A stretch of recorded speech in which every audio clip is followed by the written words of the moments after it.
Kali ini kita akan membahas bagaimana melihat kebenaran tauhid melalui kebenaran Al-Quran. Dalam materi sebelumnya kita sudah membahas mengenai tauhid.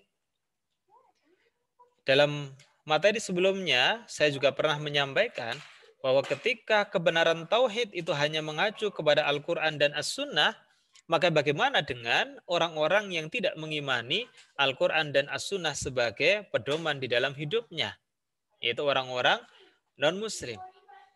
Karena itulah maka tauhid ini kan bersifat universal, karena tauhid ini adalah fitrah. Karena itulah maka kita melihat kebenaran tauhid itu bisa dilakukan secara objektif. Nah, bagaimana objektivitas di dalam melihat kebenaran tauhid? Memang melihat kebenaran tauhid itu dengan cara kita membuktikan kebenaran Al-Quran. Karena tauhid itu dijelaskan di dalam Al-Quran. Maka bagaimana caranya kita bisa meyakini bahwa Al-Quran itu adalah benar dan merupakan firman Allah atau firman Tuhan. Kalau orang sudah meyakini bahwa Al-Quran itu benar, maka otomatis akan meyakini tauhid itu sebagai kebenaran. Ya, makanya kita harus membuktikan kebenaran Al-Quran itu sendiri. Apa bukti kebenaran Al-Quran yang merupakan sumber utama tauhid? Yang pertama, kebenaran Al-Quran sebagai firman Allah, bukan sebagai buatan manusia, bisa dilihat dari aspek redaksinya. Aspek redaksi ini berupa keindahan dan ketelitian kata-kata atau kalimat yang tersusun di dalam Al-Quran.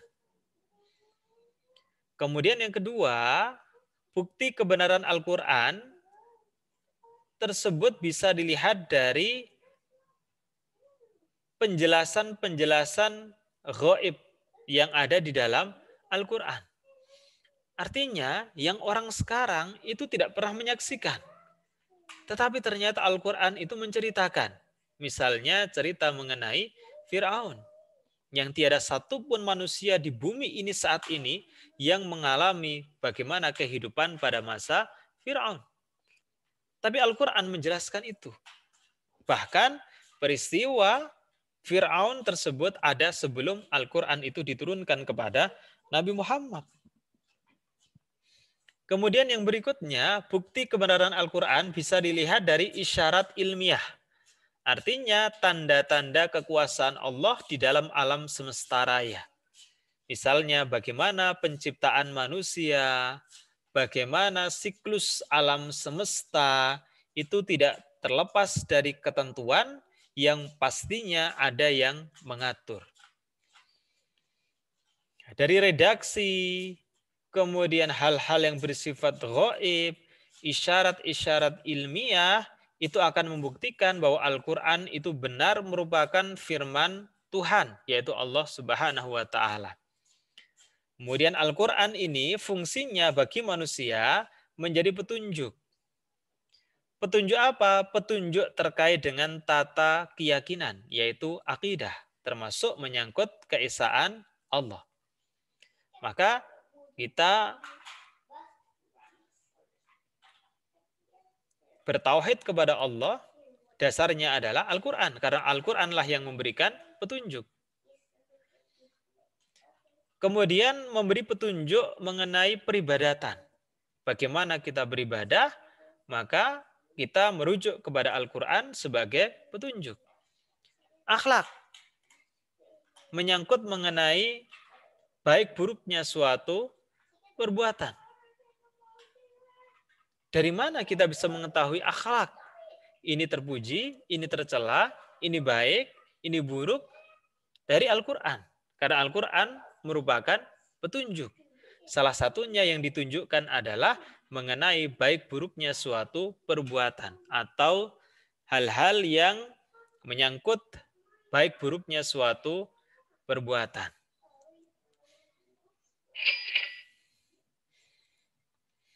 Ya, saya akan mulai dari ayat di atas, Az-Zukhruf 43. Fastamsik billadzi uhiya ilaik innaka ala siratim mustaqim. Maka berpegang teguhlah kamu kepada agama yang telah diwahyukan kepadamu. Innaka ala siratim mustaqim, sesungguhnya kamu berada di atas jalan yang lurus. Dari situlah maka Al-Quran merupakan sumber dari segala hukum. Al-Quran tidak cukup hanya ada di muka bumi ini. Tetapi Al-Quran itu harus dibaca, harus dikaji, harus diamalkan. Kalau Al-Quran sudah dibaca, dikaji, diamalkan, maka Al-Quran ini akan berfungsi atau fungsi Al-Quran akan aktif. Tapi manakala orang tidak membaca, tidak mengkaji, tidak mengamalkan Al-Quran, maka fungsinya menjadi tidak aktif. Maka ketika Muhammad Abduh menulis buku yang berjudul Limada ta'akhkharul muslimuna wa taqaddama ghairuhum. Kenapa orang-orang muslim itu cenderung terbelakang, sementara orang-orang non-muslim itu maju? Maka dari kajian yang mendalam, akhirnya Muhammad Abduh menyimpulkan karena umat Islam sudah semakin jauh dari Al-Quran dan Al-Hadith. Maka diperkuat oleh Ali Syariati, kemunduran umat Islam ini karena umat Islam tidak pernah membaca, mengkaji, mengamalkan Al-Quran. Al-Quran itu hanya dibuka ketika ada orang yang meninggal dunia. Padahal Al-Quran itu merupakan petunjuk bagi orang-orang yang masih hidup untuk menggapai kebahagiaan hakiki di dunia dan akhirat. Nah, maka dari Abduh al-Syariati sebenarnya kunci kemajuan umat adalah pada pengamalan terhadap ajaran Al-Quran. Karena jauhnya dari Al-Quran itu menjadi sebab mundurnya umat Islam. Maka sebaiknya memang di rumah itu ada Al-Quran yang di dalamnya karena kita tidak fasih berbahasa Arab, Al-Quran yang ada terjemahnya. Sehingga kita bukan hanya membaca, akan tetapi mengkaji, di mana setelah mengkaji itu untuk diamalkan. Karena Al-Quran itu merupakan pedoman hidup. Baik menyangkut tata keyakinan, tata peribadatan, maupun tata perilaku. Atau akidah, ibadah, dan akhlak. Sekarang kita masuk ke bagaimana membuktikan kalau Al-Quran itu merupakan kitab yang memang berupa firman Allah, bukan buatan manusia. Sehingga ketika Al-Quran menjelaskan mengenai tauhid, itu wajib diimani. Maka kuncinya untuk membuktikan kebenaran tauhid adalah buktikan kebenaran Al-Quran. Karena konsep tauhid itu ada di dalam Al-Quran. Nah, Muhammad SAW ketika menerima wahyu adalah seorang yang ummi, yang tidak pandai baca tulis. Maka bisa dilihat perbedaan antara Al-Quran dan Al-Hadith dari segi kesustraannya. Dari segi sastranya, antara Al-Quran dan Al-Hadith itu sangat berbeda. Al-Quran mengandung nilai sastra yang tinggi, sementara Al-Hadith sama sekali tidak memiliki nilai sastra. Ini membuktikan kalau Al-Quran itu bukan dibuat oleh Muhammad. Karena yang dibuat oleh Muhammad itu tidak punya nilai sastranya. Coba Anda baca hadith, sama sekali tidak ada nilai sastranya. Berbeda dengan ketika membaca Al-Quran. Bahkan kala nilai sastranya yang tinggi bisa dilakukan dengan berbagai macam nada yang sangat indah. Ya kenapa hadis tidak punya nilai sastra? Karena Nabi Muhammad ketika menerima wahyu di awal-awal itu adalah seorang ummi.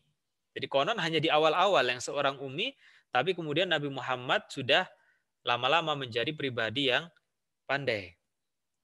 Pandai baca tulis. Bagaimana Al-Quran dari aspek kesustraan atau dari aspek sastranya? Bisa dilihat bagaimana keindahan kata atau kalimat yang ada di dalam Al-Quran, keserasiannya, dan keseimbangan kata-katanya.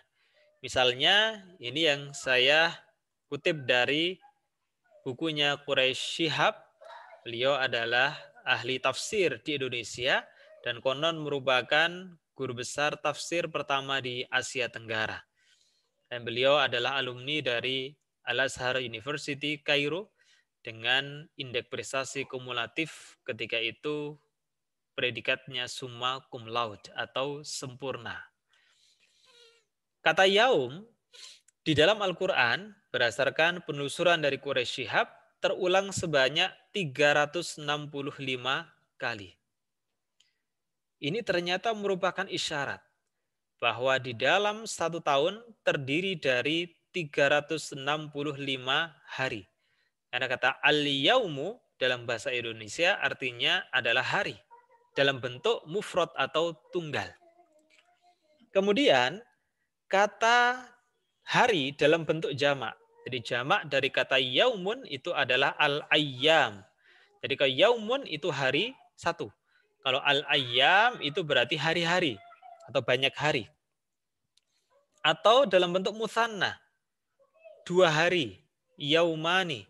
Karena di dalam bahasa Arab itu tidak hanya terdiri dari mufrad dan jamak, tidak hanya terdiri dari tunggal dan jamak, tapi di tengah-tengah itu ada musanna atau bentuk 2.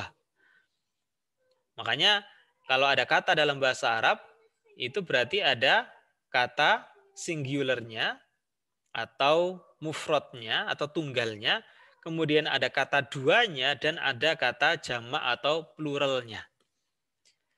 Jadi kata al-ayyam dan yaumani terulang sebanyak 30 kali di dalam Al-Quran. Ini ternyata isyarat bahwa di dalam satu bulan terdiri dari 30 hari.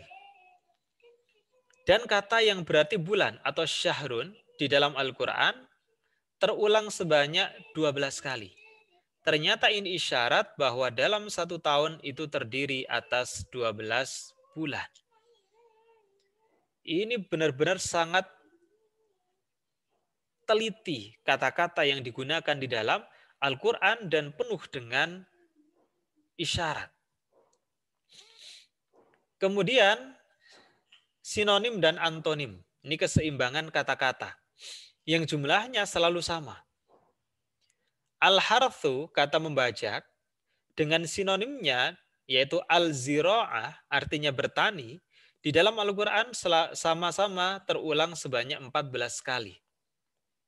Kemudian kata al-aqlu dan an-nur yang sama-sama menunjukkan mengenai ilmu itu juga terulang yang banyaknya sama. Sedangkan kesamaan jumlah kata tertentu dengan antonimnya juga sama. Misalnya kata al-hayatu atau hidup dengan al-maut di dalam Al-Quran sama-sama terulang 145 kali. Kemudian kata an-naf'u, manfaat, dengan al-madoroh atau madorot, kerusakan, antonim ini berarti terulang dalam jumlah yang sama. Demikian juga dengan kata al-har yang artinya panas dan al-barid yang artinya dingin. Sama-sama terulang dengan jumlah kata yang sama dan lain sebagainya. Jadi dari hal nilai sastranya yang berupa keindahan, keserasian, keseimbangan kata-katanya, mustahil kalau ini dibuat oleh manusia. Nah, misalnya dari keindahan. Misalnya dulu ada yang ingin menyaingi ayat Al-Quran, Quran surat Al-Fil. Alam taro kaifa fa'ala rabbuka bi ashabil fil. Alam yaj'al kaidahum fi tadlil wa arsala alaihim tayran ababil. Semuanya lam akhirnya. Tarmihim bihijaratim min sijil faj'alahum ka'asfim ma'kul. Semuanya diakhiri dengan lam. Ini baru satu surat. Ingin ditandingi oleh seorang sastrawan terkenal pada masa itu. Nah, kita tahu bahwa orang-orang Arab pada masa diturunkannya Al-Quran, itu mereka banyak yang terkenal sebagai sastrawan. Maka dia menciptakan ayat-ayat Al-Quran untuk menandingi Quran surat Al-Fil dengan Al-Fil atau gajah. Wa ma adraka mal fil. Apa itu gajah? Lahu khurtumun tawilun dan seterusnya. Jadi sama-sama Al-Fil, wa ma adraka mal fil, lahu khurtumun tawilun, dia memiliki belalai yang panjang dan seterusnya. Sama-sama diakhiri dengan L, akan tetapi tidak ada makna di situ. Tetapi kalau Quran surat Al-Fil itu syarat sekali dengan makna.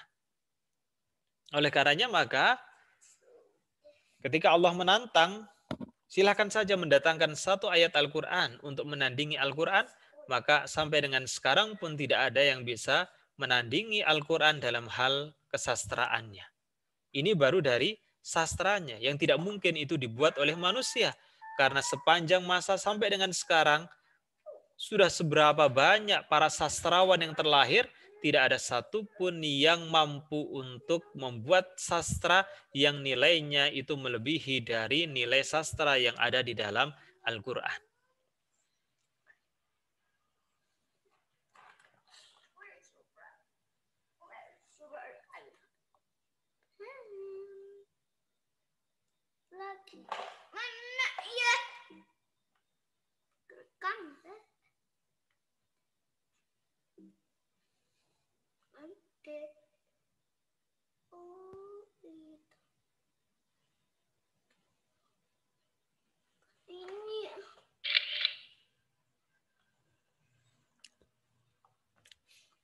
Sekarang bukti kebenaran Al-Quran secara ilmiah. Kalau tadi dari hal sastranya, maka sekarang bagaimana bukti kebenaran Al-Quran secara ilmiah? Banyak penemuan-penemuan ilmiah yang setelah dikonfirmasi ternyata bersesuaian dengan apa yang telah ditulis di dalam Al-Quran. Sehingga kejadian-kejadian alam ini mengonfirmasi kebenaran Al-Quran. Misalnya, seorang arkeolog bernama Ron Wyatt dari Amerika Serikat pada tahun 1988 menemukan beberapa bangkai roda kereta tempur kuno di dasar Laut Merah. Juga menemukan beberapa tulang manusia dan tulang kuda di tempat yang sama. Kemudian Stockholm University, Swedia, meneliti tulang belulang tersebut dan diperoleh kesimpulan bahwa usianya sekitar 3.500 tahun silam.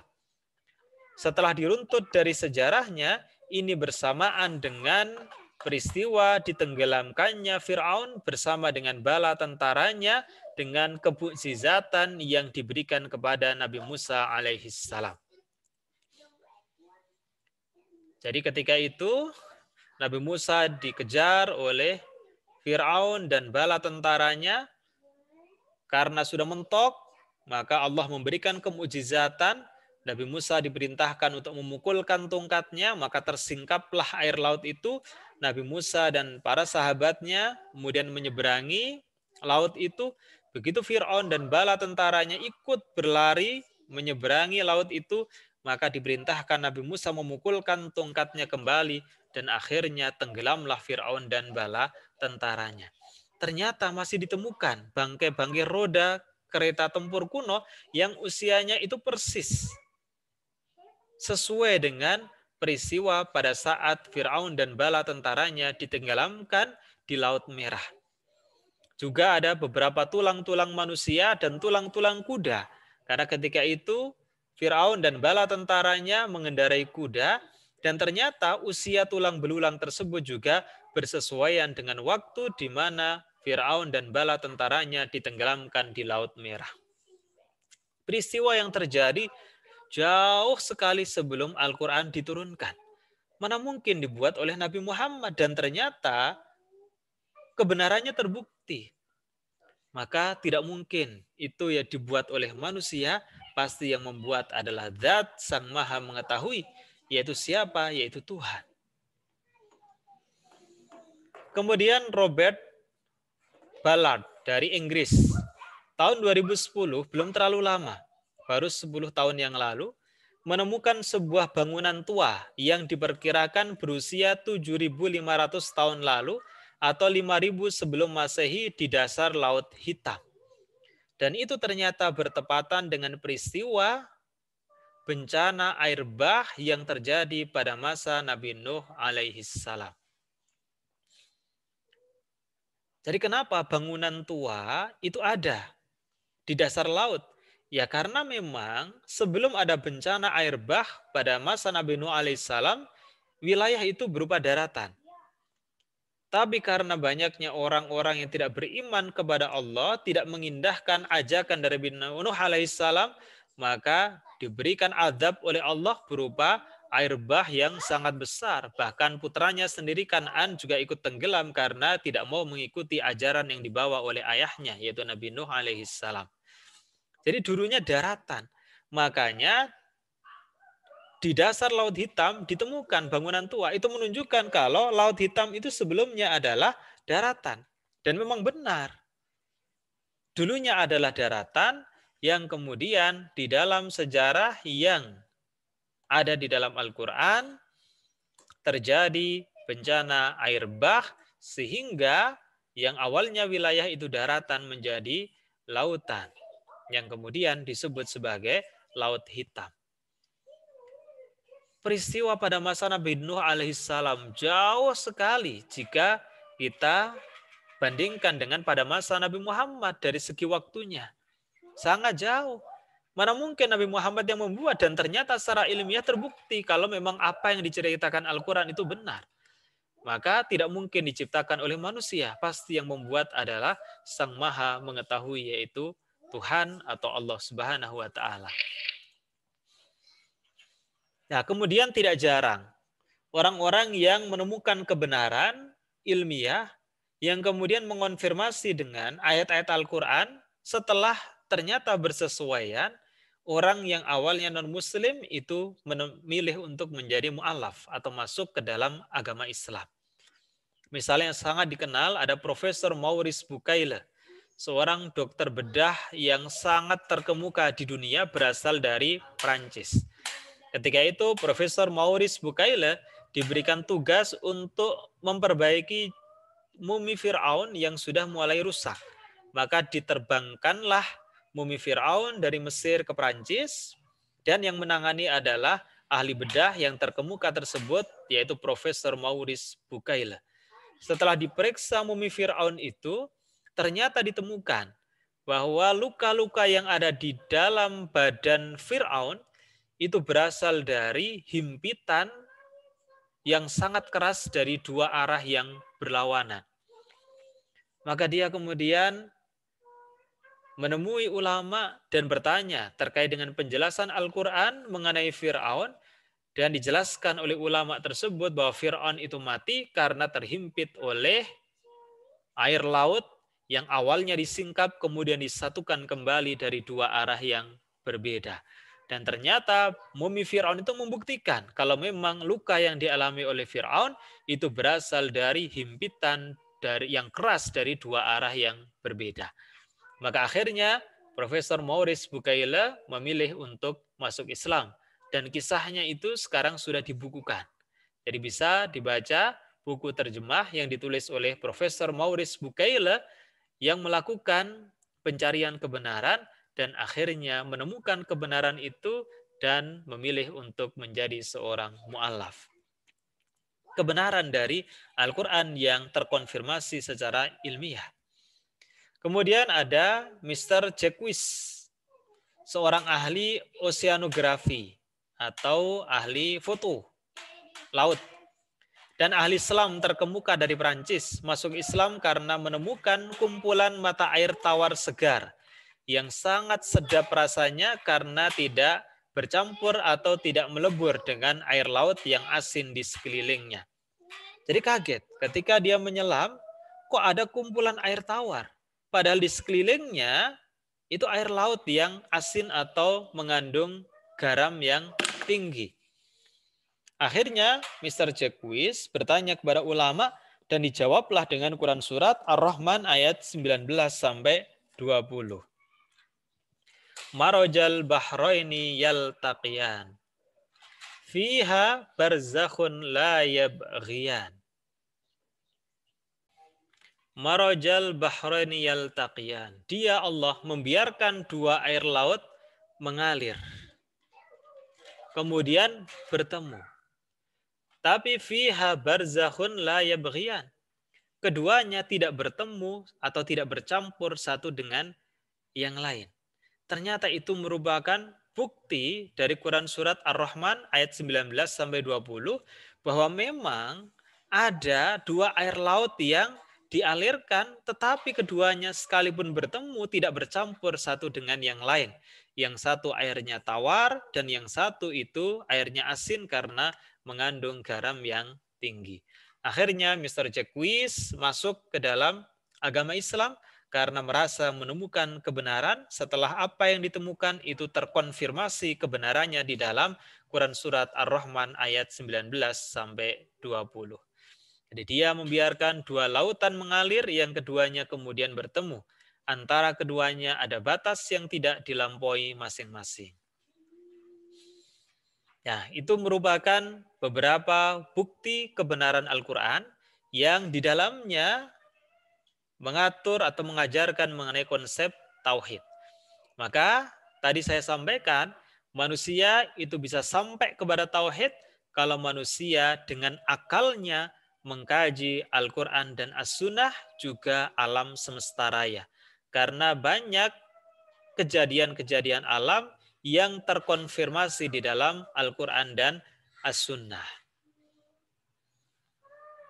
Maka apa alasan kita untuk tidak meyakini keesaan Allah yang bersumber dari Al-Quran, di mana dari penjelasan-penjelasan tadi tidak bisa dipungkiri, tidak bisa ditolak bahwa Al-Quran itu merupakan kitab suci yang tidak dibuat oleh manusia, akan tetapi benar-benar dibuat oleh Tuhan atau Allah Subhanahu wa Ta'ala.